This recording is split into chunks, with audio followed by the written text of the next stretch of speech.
All right, let's get straight into it. Welcome to this intensive exam prep explainer, where we're going to completely demystify the Uppsala model. My goal today is to give you the exact formulas, and I mean the literal step-by-step frameworks you need to secure top marks on your MBA 8101 Business Environment exam. If you're trying to figure out how businesses actually pull off successful cross-border expansions, or, if you just really want to ace that final paper, you are in the exact right place. Here is our roadmap for today. We'll be hitting 1. The GTBank phenomenon. 2. Cracking the Uppsala model. 3. Networks overcoming distance. 4. A massive exam trap. Gradual versus slow. And finally, number 5. The 5-step exam formula. Think of this as your ultimate cheat sheet. Okay, section 1. The GTBank phenomenon. So, picture this. It's 2002. Guaranteed Trust Bank has been around for about 12 years, and they are finally ready to go global. But, and here is the real-world hook that examiners absolutely love to test you on, why on earth did GTBank open its very first international branch in Banjul, a tiny Gambian market of fewer than 2 million people? I mean, why not jump straight into a massive global financial hub like London or New York? Well, check out this timeline. It is so deliberate. They start in Banjul in February 2002. Then later that same year, Sierra Leone. Fast forward to 2006, they expand to Ghana. And it wasn't until 2008 that they finally hit the London Stock Exchange. Every single step here followed a highly precise logic. They moved from English-speaking West African nations into slightly more complex regulatory environments, and then finally into Europe. Right. Moving to Section 2. Cracking the Uppsala model. That specific sequence we just looked at? Absolutely not an accident. Actually, it was predicted 25 years earlier by Johanson and Vahlne over at Uppsala University. The central engine of their whole model is this concept called psychic distance. Think of a trader at Balogun Market in Lagos. They aren't going to expand to Tokyo on day one, right?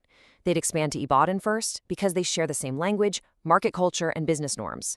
Firms want to minimize this psychic distance. It's basically an invisible boardroom barrier made up of cultural, educational, and legal differences. It's all about how information flows. It literally has nothing to do with geographic miles on a map. And this need to minimize distance creates what we call the establishment chain.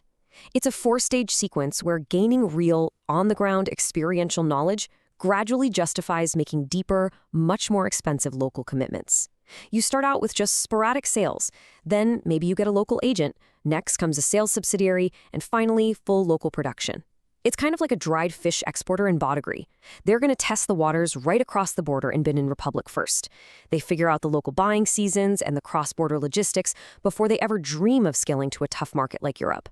You earn the knowledge, which strips away the uncertainty, and that is what justifies your next big financial bet. On to Section 3, Networks Overcoming Distance. Now, global business obviously evolved. So in 2009, Johanson and Vahlne actually went back and revised their own 1977 theory to account for our modern hyper-connected world. They realized something crucial. Lacking network connections, which they coined the liability of outsidership, is a way deadlier threat to your expansion than just simple cultural unfamiliarity. If you're completely locked out of the key networks in a new market, you're flying blind, no matter how similar the culture might seem on paper. Let's apply that back to GTBank. Their early West African moves were totally driven by low psychic distance, targeting English-speaking countries that already had strong Nigerian trader communities. But their eventual 2008 London entry, that bypassed those psychic distance barriers completely. How they do it? Through an established Nigerian diaspora network. Hundreds of thousands of Nigerians living in the UK already knew, used, and trusted GTBank. That massive network connection completely neutralized the liability of outsidership, a real game changer. Okay, Section 4, the exam trap. Gradual versus slow. Listen up, because this next distinction is a massive red flag that consistently trips up MBA students in the exam hall.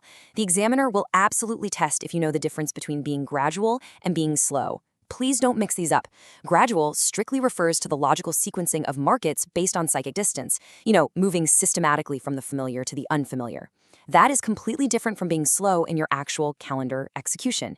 You can be highly gradual without being slow at all. And the proof is right here. GTBank executed a flawless, gradual Uppsala strategy by securing multiple West African banking licenses in Gambia, Sierra Leone, and beyond in just 12 months. Executing all that in 12 months is, calendar-wise, undeniably lightning fast. But because they strictly sequenced those markets based on psychic proximity, it was still a perfectly gradual internationalization.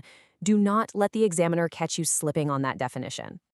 Finally, Section 5, the 5-step exam formula. Grab a pen or actually just take a screenshot right now. This is your ultimate masterclass framework for structuring your final paper.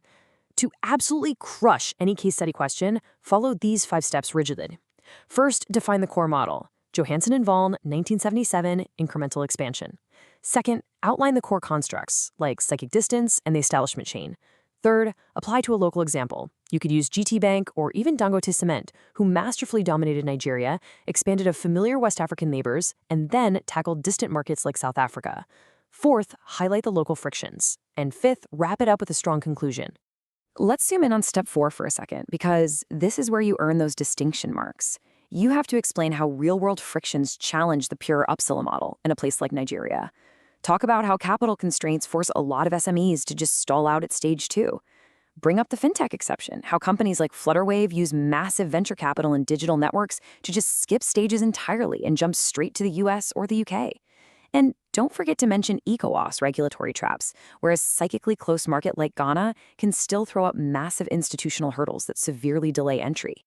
As this quote brilliantly points out, GTBank and Dangote both proved that gradual expansion isn't about fear. It's a theory about intelligence. It's fundamentally about smart risk management. You build outwards from what you know, and every single successful step funds the knowledge and the confidence you need to earn the right to enter that next market. All right, as we wrap up this explainer, here is your homework before the exam. I want you to pick one Nigerian multinational right now. Map out their establishment chain and test a theory for yourself. Where did their psychic distance logic hold firm, and at what point did network effects take over and accelerate things? Because let me promise you, that is exactly what the examiner is going to ask you to do. So can you crack their code before exam day? Get to studying, and I will see you in the next explainer.